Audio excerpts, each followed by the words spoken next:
gang, hello, it's your gal B Glow. We are back with another episode. This time I caught up with the wonderful Charles Adler. So if you grew up in the 80s, 90s, early 2000s, you would have been aware that there was a drought in Australia. Remember those 2-minute showers? I do. So Charles founded, along with his wife, the Rural Aid and Buy a Bale program, which raised over 100 million for farmers, enabling them to be able to feed their stock. He also is working on a brand new project, which he talks about, which is EcoForce Global, and then shares some tips and tricks about how to manage the grind. And just a little content or trigger warning here. We do discuss suicide, so if you're in a vulnerable state, please be aware of that. It ends up being a happy story, but it is within the episode, so I just wanted to call that out. But thank you so much for listening, and I hope that you enjoy this episode. Charles, welcome to the Grind Lyfe. How are you? I'm well, Briley. Thanks for having me. Wonderful. Thanks very much for coming on the podcast. So I just wanted to talk a little bit to you about the fact that you've done a lot in your busy life and you've achieved some amazing things.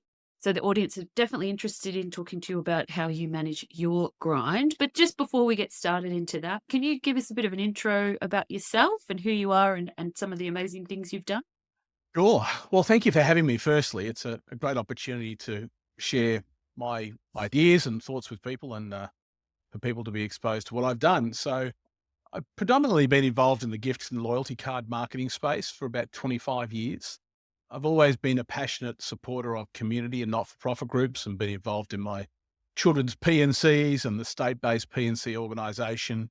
And then in 2013, my wife Tracy and I were enough over that period of time to be able to connect with Australians who decided to support farmers through us. We raised just over $100 million over those 7 years. So it was a very, it was very much like a hockey stick for the first 5 years. So I'm on 2 boards of other charities, and we have a number of interests in planting trees on farmland here in Australia and around the world, and a few other things. So invariably someone says, "Hey, you got 5 minutes to help me out?" And I say yes, and then I end up doing it for 6 months for nothing anyway. But anyway, it's all the love of helping people. Oh, good on you. Good on you. And I guess, so you mentioned the drought. Is that what sparked you with starting off? And you've got EcoForce at the moment as well, So right? EcoForce Global is the company we started post our time at Rural Aid. One of the things we noticed, particularly for the farmers, was that those farmers who were sustaining themselves particularly well during the drought were those who had lots of trees. They kept their ground covered all the time. They rotated their cattle around. And there's some of the concepts around regenerative agriculture, which is becoming a bit of a buzzword in the farming space. And little fertilizer and chemicals in their production processes. So it's very much natural. It's not necessarily organic, but it's more natural farming, probably back to the way it was done in the 30s and 40s before we got into mechanization. Came across that concept when we were at Rural Aid. We actually, as a charity, we funded an organization called Soils for Life to do a number of key projects on understanding carbon capture in soil and trees and vegetation. Governor General Michael Jeffrey, the federal Governor General, he was the founder of Soils for Life. And so we partnered with them, gave them some money, and that was really the nucleus of where the EcoForce business model comes from today. Right. And is that, I was reading a little bit about it. So you're planting trees on the farmers' properties? And So the idea is that there are millions of people around the world who are passionate about the environment in the same way they were passionate about farming, and still are to this day, of course. But how do we get people to engage in the issue of supporting our environment without it and being able to weld it into their day-to-day lives? So if you think about the current economic challenges that people are facing, not only in Australia, but around the world, the climate has sort of fallen off their most important number on their 1 to 10. And it's now cost of living, or it's education, or whatever else it is. And probably the environment probably does need to reside below those. But the environment's still an important thing. And if we don't have a sustainable environment, then we don't have anywhere to live. And so in the same way that we asked Australians to buy a bale and we would deliver it to farmers who needed it, we're asking people around the world to buy a tree, and we partner with the farmers to plant the tree on their land. Now, as part of the process of planting the tree, we actually source the tree from a local nursery, so it's close to the farmer, so they understand the species of tree that best suits the soil and the environment. And then what we also do is we also fund a not-for-profit group in the area. And in some cases, it might be Landcare or other different organisations in Nigeria and the US, etc. And we pay them to plant the trees for us. The reason we pay them is that many of these organisations have got really worthwhile projects to do, but they're spending a lot of their time raising the money, and invariably, they're not getting the grants that they're applying for. So by partnering with us, we pay them to plant the tree. They get the money that they need to go and do a few other projects. So, and then finally, at the end of the day, we collect data from the farmers about the size of the tree, the estimated amount of carbon that the trees have captured, and we report back that information to the person who bought the tree in the first place.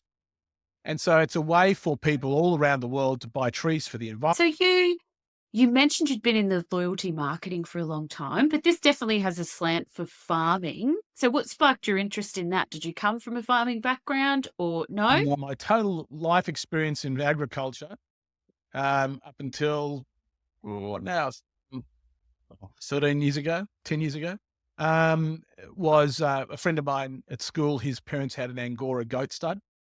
So I used to occasionally go there, but that was more just to ride motorbikes and hang out on the weekends.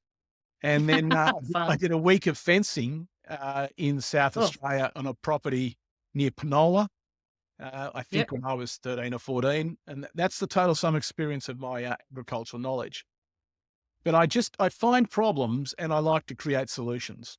And the whole challenge with the drought in 2013 was the farmers didn't have anything to feed their animals. They couldn't afford to buy the hay. And I thought, well, why don't we ask Australians just to pay for it for them?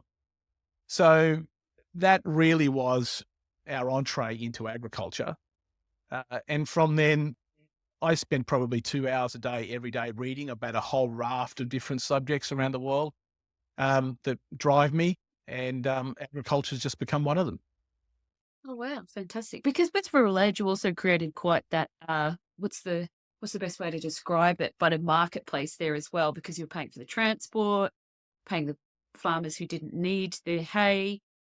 Yeah, so created quite a... Yeah, we did. And I suppose that the nucleus of the Rural Aid series of programs that we developed, so we had a program called the Farm Rescue, which was a bit of a knockoff of the TV show Renovation Rescue. So, so we would come to your farm and you'd have a bathroom that had been destroyed over the years, or a bathtub that was now orange instead of white because it had so much boar stain on it. And we would rip out the bathroom and put in a new white one and paint the walls and retile it or redo kitchens or whatever it might be. So that was a really exciting program because that again allowed individuals to do something that would have a long-term benefit. So we ended up with 10 or 15 volunteers on each trip. They'd drive themselves out to the property. We'd go out with a fully kitted up trailer and all the equipment that we'd bought through donations. And then we'd renovate the house, or we would fix. So we had a farmer who had a 2016, a gentleman out near Mitchell in Western Queensland. He had a big bulldozer, but the gearbox had effectively gone US. And he couldn't use his bulldozer to clear his neighbour's paddocks, which is what they wanted to do, and that's what they were paying him for. So we couldn't generate an income. So what we did was we got Hastings Deerings, the big Caterpillar distributors here in Australia, and we got a bunch of their mechanics, and we took them out there for a week, and they ripped out the gearbox, took it back to Brisbane, fixed it, took it back out there, and that was their sort of gift to the farmers. So that was the Farm Rescue program. And we needed a volunteer program. So we thought, well, we had a mud army in Brisbane when we had a flood in 2011. So we thought, well, we'll just call ours the Farm Army. So we ended up with a volunteer base of about 10,000 email addresses of people from all over Australia and all over the world who came to Australia. And they would go out and volunteer on farms, and they'd be part of those farm rescues as well. Then we started a counselling program because we noticed that farmers didn't want to leave their farms when it came to their mental health challenges. Uh, Mm. Interestingly, some of the government departments decided to have mental health workshops, and they branded them as such. And then they invited farmers to go along and wondered why farmers would never turn up. So, Exactly. as you can't imagine the farmer pulling up outside the front of the RSL where it says mental health workshop, and he's got his ute parked out the front, and Exactly. what he's No, that is not happening. John's gone to the mental health workshop. He must be cactus. So we through a partnership with Toyota, we put counsellors in vehicles, and they were fully branded, and they drove around the country farm to farm. And then finally, we had a school in Queensland that burnt down its music room, and all its instruments burnt down. And we decided to start a program called the Gift of Music, and it was tailored towards people giving musical instruments that they were no longer using, or their children had left home and were no longer using, and the instrument was still under the bed or in the ceiling or whatever. So it was actually quite interesting how many people decided to donate musical instruments. At one stage, we probably had around $150,000 to $200,000 worth of instruments. Wow. So the Gift of Music program then became an opportunity for children in flood or drought affected communities whose families didn't have the money for the kids to get access to an instrument or an Yeah. access to a teacher. Became a way for us as an organisation to support their educational journey. And it was great. We had some kids from the bush learn songs and music, and then they came to Brisbane and they played them with the Brisbane Regional Youth Orchestra, or BRIO as they're called. Yeah. So but all the programs were built out of feedback from the marketplace as to what Okay. the farmers and the communities were looking for. They weren't designed by us. They were simply the suggestions that came from them. We thought, what can we do to solve that problem? And we put together a program for it. So they were all great and such good fun. And it's just great to see. And I suppose all of them, at the end of the day, were all about improving people's quality of life and putting a smile on their face and letting them know that someone cared for them, and the parents being able to see the joy of their kids playing musical instruments. They all just added to an improved mental health condition, Yeah. which no medication was going to fix, but it was just the experiences that made people's lives better. So you've certainly seen some really confronting things as well then, I imagine, in your time working in this space. Yeah, for sure. I mean, you do see the obligatory animals that have passed away, and some of them have been taken by crows or other birds or whatever. We had Yeah. we had floods in North Queensland in 2019 where we had lots of cattle washed up against fences, and that was pretty distressing. But and I suppose Tracy took a telephone call about 1:30 a.m. one morning, Yep. from a farmer that had decided that that was the last night that he was going to be around.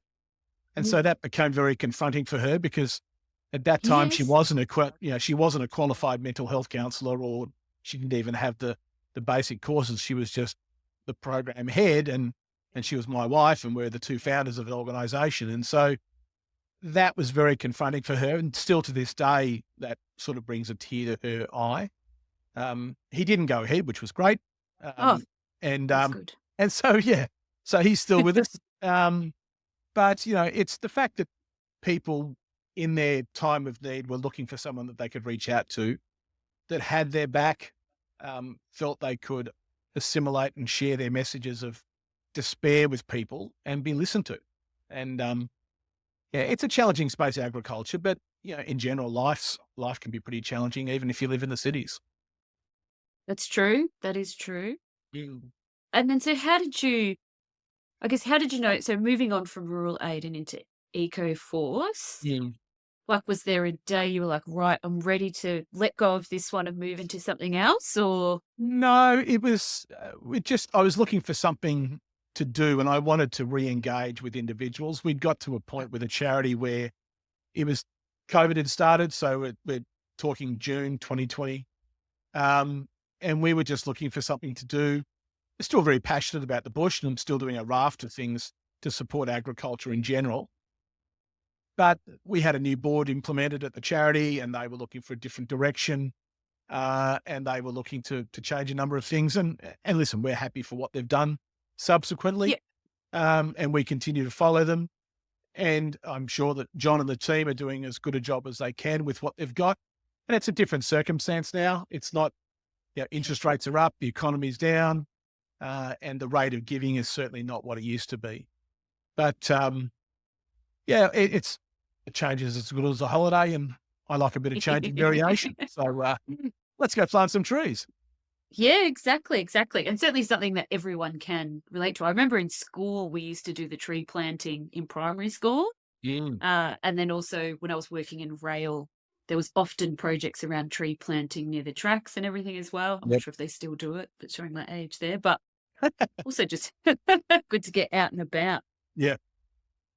So the next kind of question that I was going to head on to is, you mentioned helping people, and you certainly connect with a lot of people. You're helping me. Thanks very much.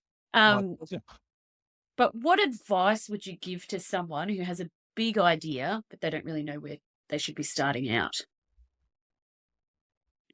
Big idea. Where do they start? Well, I suppose today we've got a few tools which really help people, and ChatGPT is probably the first place I go to now.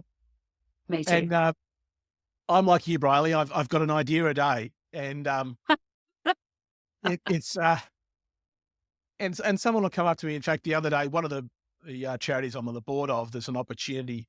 So Bush is the name of the organisation, and we support kids' education in rural communities. And we came up with the idea about having a science weekend where we would get kids, maybe 200 or 300 kids to come together with their families, come to a particular country town, and we would fly some scientists in there. Dr. Karl Krushenitsky and a few other guys like him. And the reason we were thinking of this is about 3 years ago, when we first started Bush, we did a Zoom class with Gilmore Space Technologies, who are a Gold Coast-based company. And we put these kids in the Zoom, and the kids learnt all about spaceships and rockets. And it I was would just love that. amazing. It opened their eyes, and they got all excited.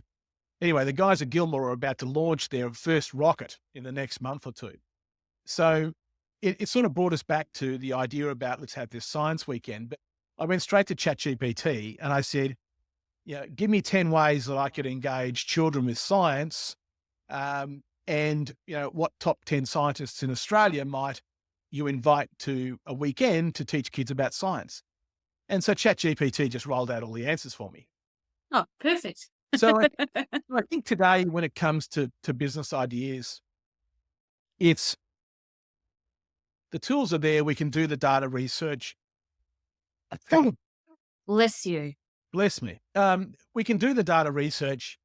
I think it's also important to find out what competitors are in the marketplace. Yeah. Has anybody else tried the idea? Are there any domain names that are similar to the one you're thinking of? And at the end of the day, it's relatively inexpensive to get an idea up these days, but you can succeed and fail quite quickly, and you don't have to lose your mortgage in the process of doing it. But I think at the end of the day, just have a go. I was talking with a gentleman earlier today, and the reason we were so successful at Rural Aid was because people would come to us and say, we're looking to support the farmers. What can we do to help them? And we said, well, have you got an idea? And they'd say, yeah, we'd like to do this. We'd very quickly run a quick risk assessment across it and go, yep, that's a great idea. Let's do it. And they would just go out and do it. Oh, Whereas fantastic. I know that other organisations go, well, let's think about it. We'll get back to you in 2 or 3 weeks. And the person loses their enthusiasm and it never happens. So so I think just have a go. But ChatGPT is certainly a great tool to give you some basis and background and some ideas. I thought, okay, maybe this would work for me. Okay. Yeah, that's a really good one. I use it. Yeah. Like you said, we have an idea a day. So I'm often like, what about this? What about this? So I've had to name them all with random business ideas. That's right. you don't want to do a chat GPT and load all the ideas into the one stream, because then when you want to go back and No, search them, it's almost impossible to find them. So I did start like that, I'll be yeah, honest. yeah, don't worry. I think we all did. Yes. So how do you think, so you've been very, very successful and you're a founder, you and your wife. So what do you think the toughest lesson that you've learned has been, and has that shaped you or changed you in any way? I think paperwork's always, yeah, Yeah. administration is not my strength. I'm more an ideas person, and I just want to get out there and do it. But I think you do need to have a framework around what you're doing. The bigger you get, the more you need to have that framework, not necessarily for yourself, but so that others see in what you're doing has got some, some basis of good stability to it. Um, so I think that is probably a key aspect. Um, in terms of shaping, I've always just had a crack. Um, Okay. and some things work and some things don't. Um, and as I said earlier, I do a lot of reading. I do a Yeah. lot of listening. I do a fair bit of talking to people, because I'm always researching my ideas and what others have done. And I think the more you open yourself up to other people's opinions, it does help you frame a better idea. Um, uh, and it also gives you some clarity about where some pitfalls may come in the future if you are not as experienced enough, maybe in the industry you're diving into, or the marketplace. And I think finally, everybody's got an opinion these days. They're like Social media, elbows. social media gives everybody the voice. Um, Yeah. and I think we can probably ignore 99% of those. I'm always challenged by the fact that, I mean, if you were to criticize me for something, I would turn around and say to you, well, if you were to do it, how would you do it? And I think that the answer these days is most people don't have much of an idea. They just simply have an opinion. Yeah. And while we do need to listen to people's opinions, we also do need to understand that we do need to take action, and we do need to make decisions, and we will make some mistakes. I think there's a great example this week in Queensland, for example. Premier's done an amazing job with this cyclone we've just had, but the head of the department for disaster recovery went on holidays on Sunday, the day that the cyclone pretty much over. Now, it could be that if it was 6 months ago, that everybody would have been howling and this guy would have been out of a job because he left the country. But there's got to be more than one person in the department who's got responsibility to actually run the department. And sadly, if that guy had passed away, or if he was in hospital sick, there wouldn't be anybody complaining about the fact that he wasn't at his desk. They're just No. complaining the fact that he's out of the country. So I think we need to just give people a little bit of leeway. And if they don't have any control over it, that's so be it. But if they do, and they've got other solutions in place, then so long as we're being looked after, I don't have a problem with it. So that would be some of my sort of ideas and tips. Perfect. Perfect. Being a recruiter, we ask people this all the time. Well, we've slowed down asking people this all the time, but it's the Right. 5-year question. Sure. Yeah, sure. Ask me the question. So the question is, like, what's next, or where do you see EcoForce or yourself in the next 5 years? Well, I'd like to think by 5 years from now, we've we have a target of 1 billion trees by 2030. So we've got to really get our roller skates on. We are looking Wow. for partnerships around the world with different ag groups and different farmers. And we've got a project in the middle of Australia that is looking quite exciting, and a project in Indonesia and India. And we've got a big order for trees out of New Zealand. And I think long term, there's some really great, exciting stuff happening in the environmental space. I've got a project with my son that we're developing a solution which we think could be pretty cool. And most people in Australia would want to, well, certainly most homeowners will want to have access to that particular product. So that could be cool. And Awesome. then I suppose just make sure that everything else I do has the best opportunity to succeed, whether it be the charities I'm involved in, or, make sure I keep up with my health and exercise and all those sorts of things, and keep the family happy. But at the end of the day, just try and, have as comfortable a life as possible. I think sometimes we get very focused on things that, and I say this to people, I don't know about you, but how often does your phone ring each week from a friend? Never. Shh, don't say that. Um, because I think what that reflects is that if I was to pass away today, that many people would miss me each week. Right. And I like to think that, um, and I know that when that day arrives, everybody will have a cry for maybe 24 hours and say, well, thank God he's gone.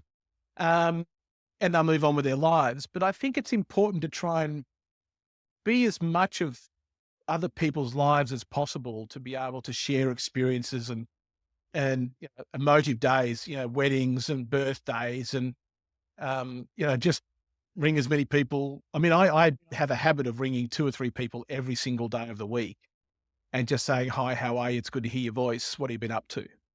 Um, and because I do that, I get it in return from people. Now, Yeah. I'm sure that, when my day croaks, my phone will ring for a few days and that'll be it. But I think it's just a really important barometer of a person's influence over other people's lives or involvement in other people's lives.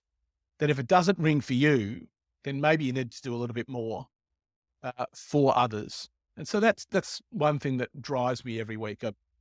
3 or 4 people every single week will get a phone call or 2 from me each week, and I think that's important for me anyway. Yeah. And it's really hit home. I get a lot of text messages.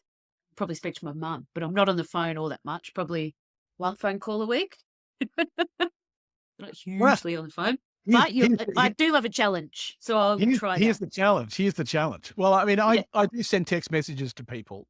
I'll be watching TV or something, and someone will pop into my mind, and I do send people a text message saying, "Hi, just thinking about you," and I could be sitting in the pool, or I could be, in a restaurant, and someone else pops into my mind or whatever. So I do try and let people know that I'm thinking of them. Yeah. Um, but it does take some work. And Bartlett from the Diary of a CEO, he had a guest on recently who was just talking to him about just that point about communication and connection with people. And he said, "Oh, you mean I'm going to have to text people, 20 or 30 people a day every day?" No, no, no, no, no. Just a few. Just say hello. Because it does make a difference in people's lives. They do look forward to it, which is quite interesting now. Oh, well, that's good. That's really good. Mm. I It is. I had a funny experience actually yesterday with my father. So my father's elderly, bless him. Right. And I called him just to see how he was because he had a fall recently. He's not been having a good time. Yep. And he let me know. I made a joke about mum and he said, well, that's inappropriate. I don't want to talk to you. And then just like pass the phone to me. Whereas normally rabbits on for like hours. Right. Okay. You hit a raw nerve there, did you? Yeah, really got myself in trouble. Did mum hand the Normally phone back to dad later on? he was like, "Oh, I don't No? want to speak to her." Yeah, right. No, well, that's it on that one. Oh, no, I texted him today and he's fine today. That's But yeah, the people connection is huge. Like you definitely need it because you can't, there's so much you can do with technology, but unless you're out and about talking to people, you can kind of live your life in a vacuum. yeah, you can. And I think one of the interestingly, again, there's a story this morning on the morning TV about the numbers of children who between 18 and 23 who've been the last 5 years of COVID, post COVID, who actually are unable to get jobs or have conversations with people or feel awkward in talking to other people. And I think that that's just part of the fact that you can live in a cocoon, you can live in your bedroom. I Yep. know a friend of mine, he's got a 30-year-old son, and the son's got a great little business, and he's quite a happy sort of camper.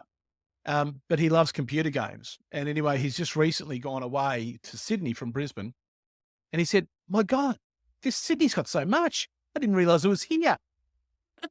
And, and so Sydney definitely exists. It's definitely a big city. Sydney does exist. And I think it's just the fact that we don't get out. Yeah. Um, and I think older people, I mean, I'm 58 and I do look back on my kids and I think, well, I'm glad that they don't live at home and they do get out, they do experience these sorts of things, but that's not everybody's kids. No. But I think it's important that we get out and we communicate and we see things. And, we're lucky enough to be given 2 eyes, 2 ears, nose, and we can see, we can hear, and we can smell. And we need to see the ocean at Bondi Beach, or we need to jump on a cruise ship and have a karaoke session, or we need to go out on a farm and get dirty from top to toe and get shat on by a cow or something. Oh, Um, fencing. I don't know how you did fencing. That is one of the worst jobs I've ever done in my life. yeah, well, I was young. I only had to hold the post up. I think they did everything else. I was only about 14, so Oh, although I did do the end assembly. I did, winch in the yeah. wire, and I did spin the Oh, wire. So, yeah, watch your I did a lot of eyes. it, but yeah, exactly. Yeah, the big goggles on and the glasses. It I'm yeah, glad. yeah, absolutely. My Yeah. dad was like, "You don't need goggles." I was like, "Yes, I do." Well, it was interesting. I mean, with the cyclone we've just had here in Brisbane, Yeah. and I was watching the news, and they had these guys who were in board shorts, t-shirts, and thongs with chainsaws cutting up trees. There's no Oh, protective gear, there's oh, no no. gloves, there's no steel cap boots, none of that stuff, and they're just out Oh, there doing the job. And so I thought that was a bit interesting, but that is. obviously no Hats risk off to management them planning there. Yeah, oh for yeah, going out and getting it done, yep. but the risk is very high. Like my husband was mowing the lawn Mm. and I was pulling out weeds and I said, "Don't you dare come near me with the lawnmower." Anyway, Yep. you probably can't see it on here, but I got smashed in the face with just 2 stones. So I had this big gash out the side of my face and I Right. was like, "Fine for you. You're all gobbled up with your safety shoes and your earmuffs, but you still got me in the face." It Thank you, honey. was a good day. But you've probably actually led quite nicely into the last couple of questions here. So the one question, or the second last question here was looking back at your journey. So, what advice would you give to your younger self? And it sounds like you've kind of already answered it with the communication Um, piece, but is there anything else you? what would a younger self? Um,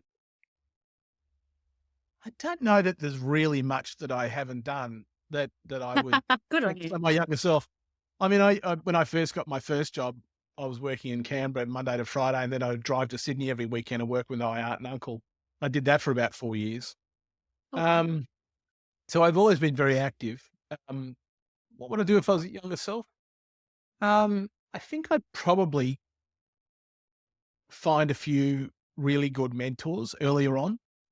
And I think I'd learn to do a lot more investments, share investments, saving, and Yeah. work off my own capital instead of borrowing money. Because I think borrowing money is a real challenge. A, it Yeah. costs you, B, you're on someone else's tab. And so they've got a string attached to you. But yeah, I think those would probably be, mentors and investing when I was younger, I think would be two of my tips. Perfect. Perfect. And then the last one, the grind life, which is what the podcast's about. So I guess how do you manage your grind? And when I say grind, what I mean is the chaotic Monday to Friday or Monday to Sunday in your case. You've got a busy life. Do you have a pretty standard structure to your week, or you kind of ready to adapt to anything that comes your way? Yeah, I'm pretty flexible. I probably do 12 to 14 hours a day, almost every day. Right. Um, and I'll start at 6 in the morning. I normally get about 5.5 hours sleep a night. Um, I'll start at 6. I'll do some exercise, feed the dogs, be in the office by about 7, and I'll go through till about 6. We'll have dinner. Might do an hour or so after dinner. Occasionally, I'll do a bit, 10 till midnight sort of stuff. Um, but I take lots of copious notes. I Yep. have a spiral bind book for every project that I'm involved in, and I Perfect. write as many telephone notes and to-do lists in each of those books. So I've got a book for bush, I've got a book for EcoForce, I've got a book for this and that, whatever else. Um, so corresponding, if I go away anywhere, I go to Sydney for a week or something, I've got 10 exercise books with me. Because, oh, God damn it, I left that one back in Brisbane. Um, But yeah, write lots of notes, and I'm lucky Yeah. that I've got a fairly good brain, and I keep remembering most of my things, and a few of them wake me up in the morning, so that's also good. Um, Yeah. but yeah, and I think you also just need to enjoy what you do, no matter what it Yeah. is, space or in the business space or just relationships or whatever. Just chill out, just enjoy it. Um, Yeah. some days you're going to get to the office and you're not going to want to talk to anybody. Other days you want to talk to everybody, and that's okay too. But at the end of the day, you'll get to 6 o'clock at night and you say, well, yeah, I've done 10 things today or 15 things today and I've made a difference and I've progressed from where I was yesterday. And that's a good thing. Um, you can't do it all, but do what you can. Okay. Perfect. That's very good Yep. advice. That's very, very good advice. Now, if people wanted to get involved and support EcoForce, what would be the best way for them to do that? They can go to ecoforceglobal.com. Yeah. There they can sign up if they want to sell trees with us. They can do that. If they want to buy a tree, they can buy a tree. And if anybody wants to track me down on LinkedIn, they can just go to Charles Alder, Alder, and connect. And I'm on LinkedIn all day, every day, and happy to talk and happy to share. And I think that's where we actually met, didn't we? That is exactly where we met. Yes, because Right. I put out one of my crazy ideas, and I still want to do it. I still want to try and get those working dogs in schools, but Yep. I've got to, I've got to, and along with your advice, try and avoid borrowing money to make it happen. Yeah, that's the challenge. But I Yes. suppose in closing these days, the cost of actually starting a business is relatively inexpensive. And you can have a crack at it. And I mean, you can register a business name for about $30 for a year, buy a domain for 20, get it hosted for 50 or 100. And throw a bit of mud at the wall for maybe $200 and you got away for less than 500. Take it out for a spin, get a few people to give you their thoughts. But just have a crack at it. Well, thanks so much for coming on the Grind Life. We really appreciate it. Now, My is there pleasure. anything else you would like to add, or you're happy to leave it here? No, happy to leave it here. And just, hey, listen, if people want to connect, I'd love to connect. And we should do a follow up in 12 months' time. We should see where we are. Perfect. That sounds great. We'll definitely do that. Excellent. All right. Thanks, Thanks Charlie. so much. Pleasure. Thanks for joining us.